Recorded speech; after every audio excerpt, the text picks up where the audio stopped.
While each generation searches for effective ways to be light, the current church is in a dark night of the soul. This Christmas, let's embrace rather than ignore our difficulties and find new ways of reaching out in the darkness. Join Sycamore Creek for a 5-week series, Illumination, exploring a contemplative spirituality from the mystics, saints, and martyrs. You'll discover ways of celebrating Jesus' birth that result in a life of light.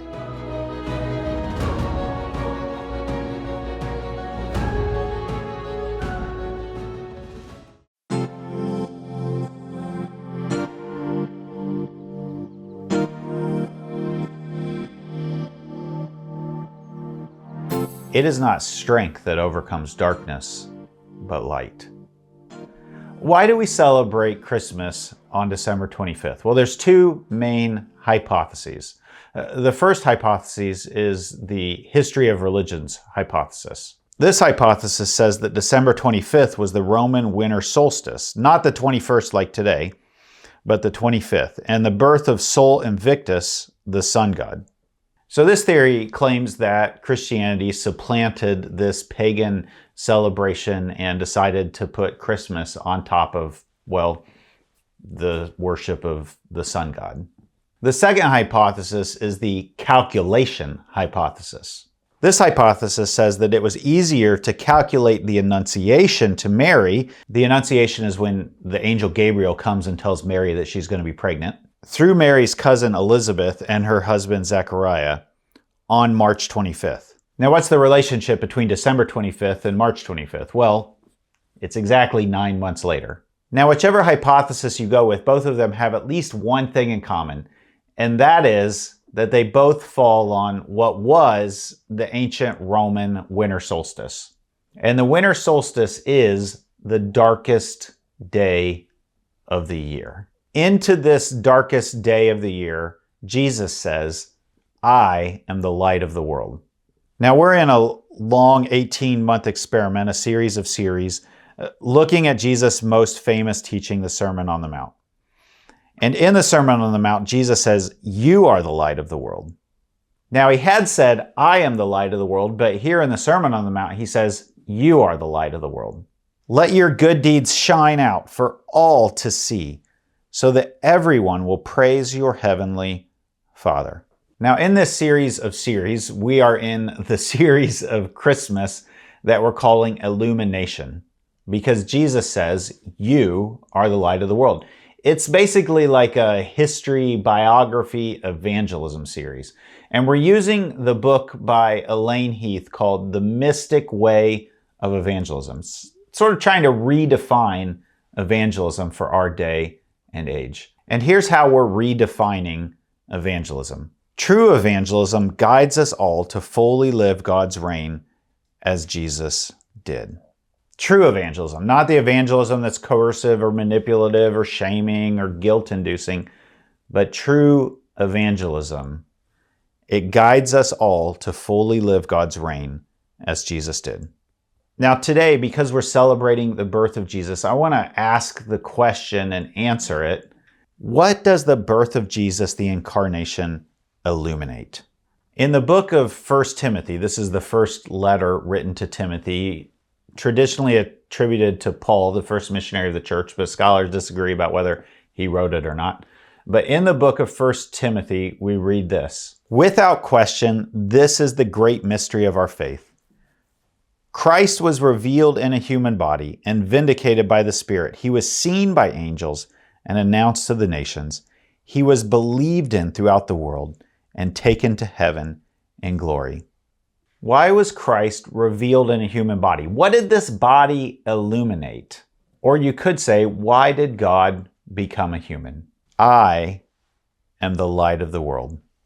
God came in the form of a human to illuminate the way in darkness. Now, darkness isn't always bad. I mean, think about when you're trying to go to sleep. You want it to be dark. Like most of us don't want light 24 hours a day. But in this sense of darkness, to illuminate the way through darkness, darkness is kind of it's the brokenness, the woundedness, the markedness, the sinfulness, the darkness of the world. And Jesus came to illuminate the path of repair through this darkness. How did God illuminate this way? How did God illuminate this darkness? How did God fix the things that broken and need repair and wounded? How did God do that? Well, there's one word to that answer. It's Jesus. Well, let's ask the immediate question that follows on the heels of that one-word answer. How did Jesus fix things? How did Jesus illuminate things? And he did so through his birth and his life, through his death, and through his resurrection. Let's start first with his birth, because that's what we're here to celebrate today, the birth of Jesus. You could summarize the light or the illumination in this way. The divine put on flesh so that flesh might put on the divine. The old way of saying this was that the Son of God became a son of men so that sons of men might become sons of God. There's sort of a poeticness in that, although in today's way of using language, it's very gender exclusive. So you could rework it to say that the Son of God became a human so that humans might become sons and daughters and children of God. Or you could say the character of God took on the character of flesh so that flesh might take on the character of God. Or you might just say divine put on flesh so that flesh could put on the divine. Now we could have a full stop here. We could say, how does God fix things in Jesus' birth? Like we could just say, that's enough for the divine and the human to touch. That's enough. That's light enough. That's illumination enough. This is an amazing miracle that the divine didn't stay away from the messiness of this embodied experience, but came rather to bring light to it, to redeem it, to heal it. Or you could say, it is not strength that overcomes darkness, but light. Okay, that's the second time I've used that quote without telling you where it came from. I'm trying not to geek out too much on you, but that's Celebrimbor from The Lord of the Rings and the new show, The Rings of Power.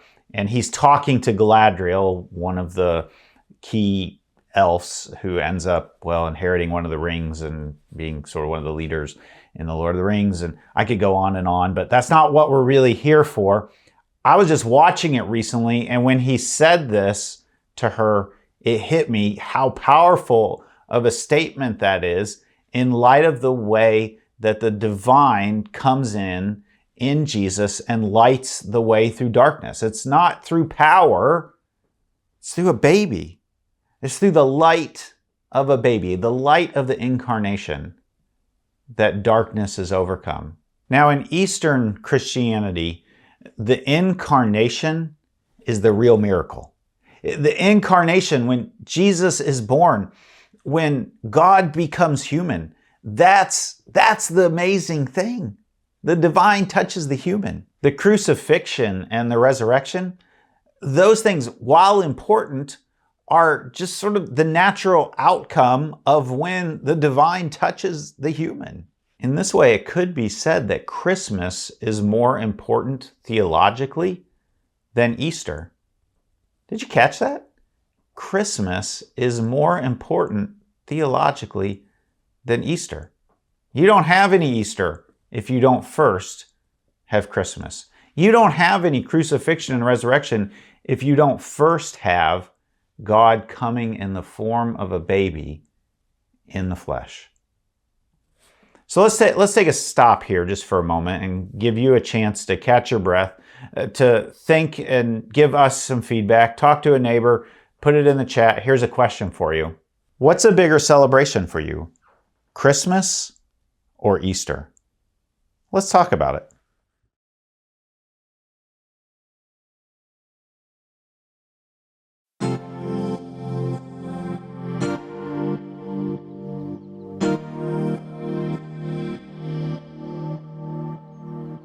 All right, so we've taken a look at how God illuminates things through the birth of Jesus, but for Christmas to get on to the resurrection, it has to first go through Good Friday, which is the crucifixion. So how does God illuminate things? How does God fix things through the death of Jesus?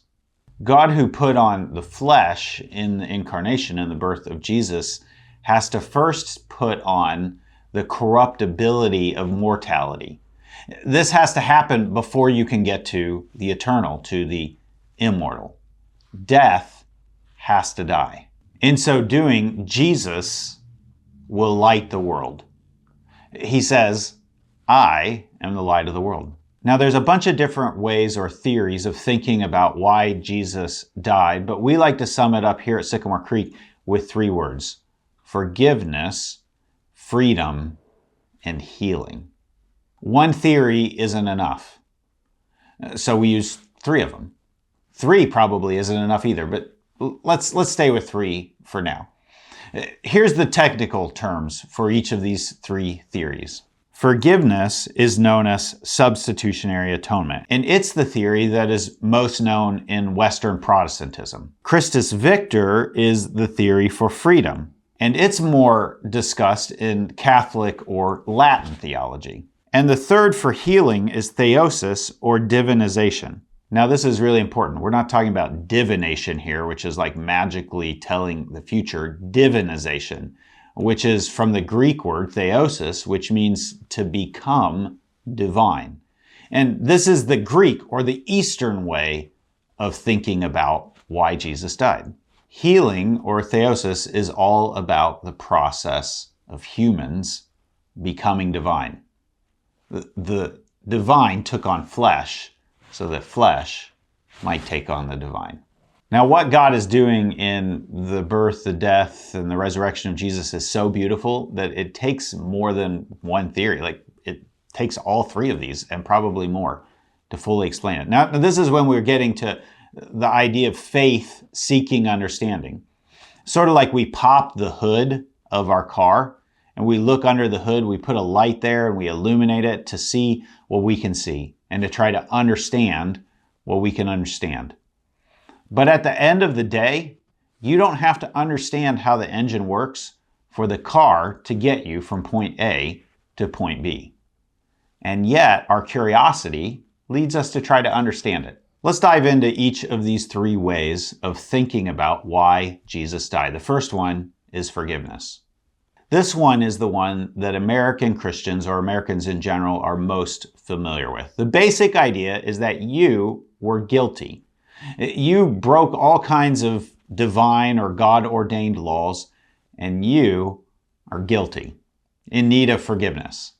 And what God does in Jesus' death is Jesus is like a judge who comes down out of the judge's chair and sits in the docket, declares you guilty, but takes on the guilt and the punishment upon himself so that you are forgiven.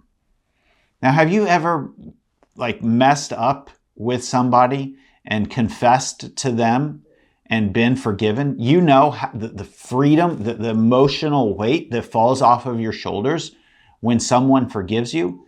You exhale, you breathe a little easier.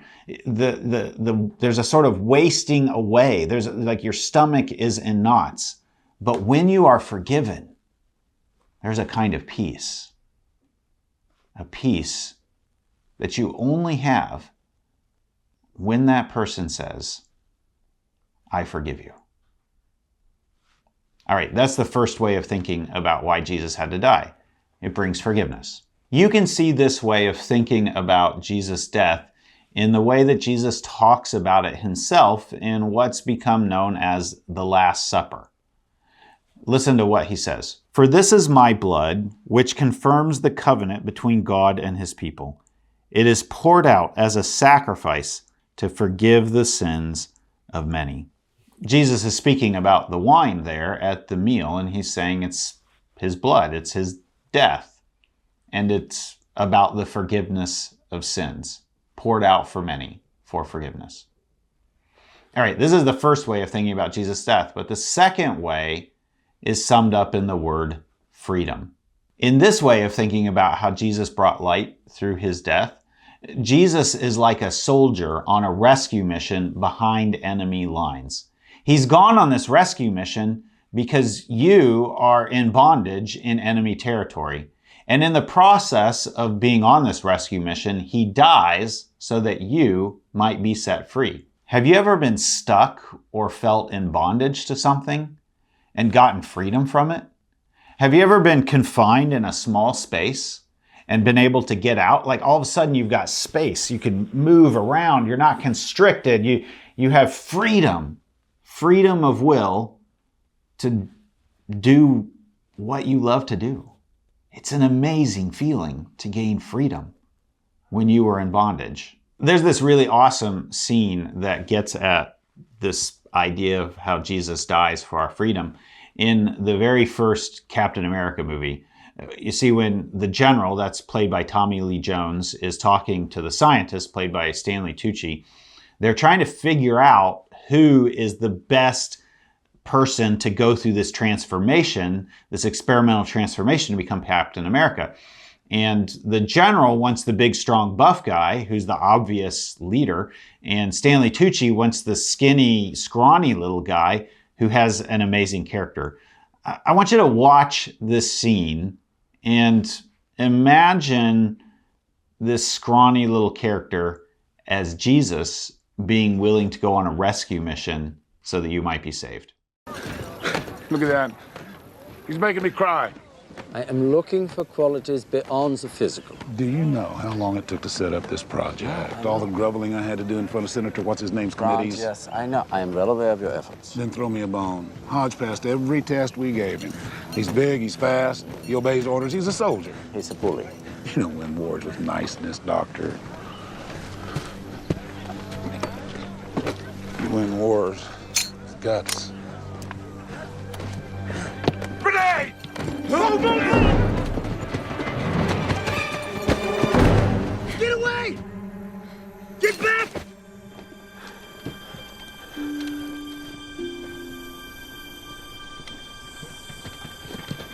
The dummy grenade.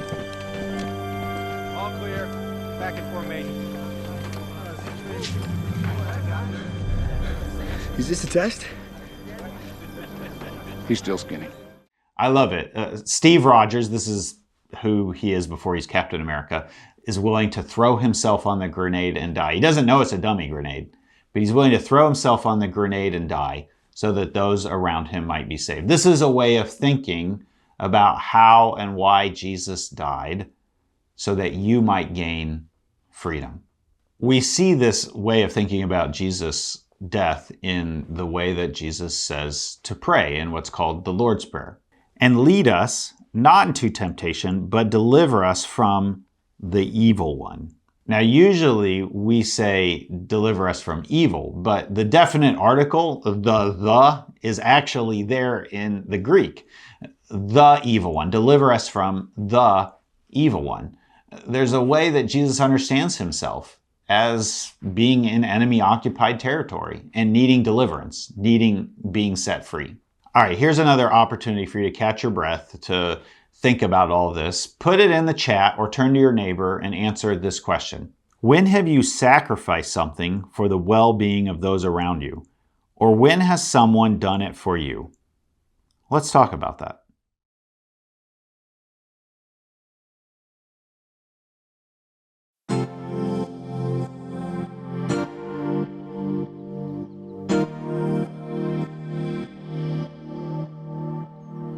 I bet I know one thing you're thinking right now. You're thinking, aren't we celebrating Jesus' birth? But yeah, we're talking so much about his death. And this last way of thinking about Jesus' death, well, it brings it full circle. It ties it together. It ties Jesus' death and Jesus' birth together. And that last way of thinking about Jesus' death can be summed up in the word healing. You can think of it in this way. Like a doctor who treats patients with COVID herself ends up getting COVID and dying, Jesus treats us and the sin, the disease of sin, the disease, the woundedness, the brokenness, and dies so that we might be healed. Now, if you had that sort of an experience, I think that you would feel an intense gratitude, an intense thankfulness for the doctor who sacrificed her life so that your life might be saved. It's like the intimacy of a mother who cares for her children while they are still sick. It's like getting a new lease on life. Now, my wife, Sarah, who is a theologian and a writer, describes this in this way. You know the phrase, one bad apple ruins the bunch. Yeah, one rotten apple takes all the good apples and causes them to be rotten. But what happens if you have a basket full of rotten apples and you throw into that basket of rotten apples one good apple that is both fully an apple and also fully divine? Well, that one good apple absorbs the rottenness of all the other apples and heals them. Now, this way of thinking about Jesus' death brings us full circle back to his birth, because it's at his birth when the divine becomes a human. The baby is fully a human and also fully divine. And in his birth, he begins to heal the disease, the woundedness of this world. The rottenness of this world is absorbed and is made whole and healthy, clean and new. And not just his birth, but his birth as a way of thinking about his whole life, his living, his being, his teaching, his coming and his going. All of these things are the Son of God put on flesh, walking through this dark world, illuminating the light and the way, absorbing its rottenness, healing it, making it whole. One of Jesus' closest friends and followers was Peter. And in the book that's attributed to Peter, we read this way of thinking about Jesus' death. Listen. And because of Jesus' glory and excellence, he has given us great and precious promises. These are the promises that enable you to share his divine nature. Did you catch that? To share his divine nature. Well, Peter goes on. And escape the world's corruption caused by human desires. Share in his divine nature and escape the world's corruption, for the rottenness to be absorbed and for the disease to be healed. In Jesus' birth, God heals the sin of humanity, and in the cross, God absorbs the final disease of death. But death isn't the end of the story, because there's more light to come. There's light in Jesus' birth, there's light in Jesus' death, but there's light especially in Jesus' resurrection. And in the resurrection, God deals a mortal blow to death.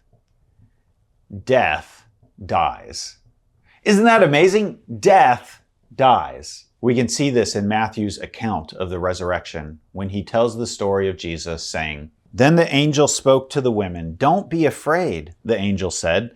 'I know you are looking for Jesus who was crucified. He isn't here. He is risen from the dead, just as he said would happen. Come, see where his body was lying. And now go quickly and tell his disciples that he has risen from the dead and he is going ahead of you to Galilee. You will see him there. Remember what I have told you.'" I always like to point out when I'm reading this passage that the first witnesses to the resurrection are women. And the women are sent to go tell the men the good news. The women are the first preachers. In the resurrection, the baby in the cradle overcomes the fragility, the mortality of human life. The darkness of night, the darkest of darks, is not the last we will see of the light. Christian theologians like to think of history as a 5-act play. Act 1, creation and the fall. Act 2, God's special relationship with Israel. Act 3, the birth, the life, the death, and resurrection of Jesus. Act 5, the final act of the play, is the reign of God. Now, I skipped over Act 4 because we are in Act 4 right now. Act 4 is the church. It's you and me. We are the light of the world. Because of Jesus' resurrection, we have a foreshadowing of how the play will end. And because we know how the play will end, because we know that in the end, love wins. In the end, light overcomes darkness. In the end, the moral arc of the universe is long and it bends toward justice. Because we know how the play will end, we can be curious, we can be creative, we can be compassionate, and we can do all of these things in this fourth act with courage. The church is the resurrected body of Jesus, the resurrected body of Christ. Now, I don't mean to suggest that the resurrection of Jesus was just metaphorical. Paul says, "And if Christ has not been raised, then all our preaching is useless and your faith is useless." But I do mean to say that we are now the body of Christ. We are now the flesh of Jesus' incarnation. God put on flesh in Jesus, and now we are putting onto our own flesh the character of God. This is perhaps why Jesus, the light of the world, says to his followers, "You are the light of the world. Let your good deeds shine out for all to see, so that everyone will praise your heavenly Father." All who would follow Jesus and would live a life of love and justice are the light of God in the world. Light around every corner. Wherever you go, there's the light. All through this series, Madeleine L'Engle's thoughts on light and transformation continue to come to mind. Madeleine L'Engle is the author of A Wrinkle in Time and many, many other books, and she says this: "We draw people to Christ not by loudly discrediting what they believe, by telling them how wrong they are and how right we are, but by showing them a light that is so lovely that they want with all their hearts to know the source of it." Or you could say, it is not strength that overcomes darkness, but light. As we celebrate Christmas this season, may your life be so full of the love and justice of God that in all of the dark places and dark corners that you traverse in this world, that you might bring the light of God and be light around every corner, so that we could all know the love of God and rest in it. I have one final question for you, and here it is. What's one way you are trying to be light this Christmas and into the new year? Let's talk about it.